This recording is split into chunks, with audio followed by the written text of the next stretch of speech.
Former President Trump has outlasted the House Select Committee investigating the January 6th assault on the U.S. Capitol. Trump will not have to comply with a committee subpoena after all. But another House committee investigating the former president plans to make Trump's tax returns public this week. Skylar Henry has more details from Capitol Hill.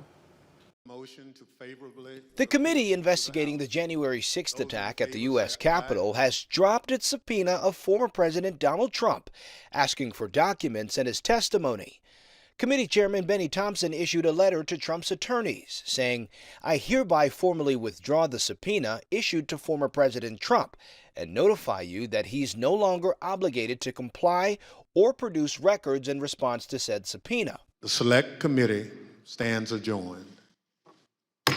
The panel wrapped up its work before it could compel Trump to provide the documents and testimony it sought.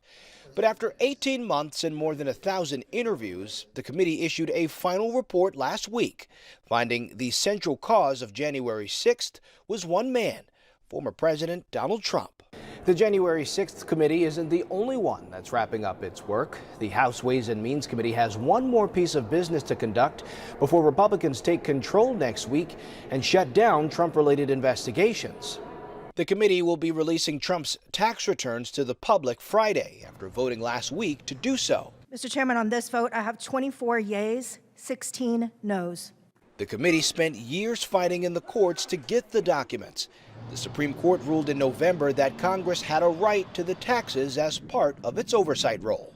Skylar Henry, CBS News, Capitol Hill.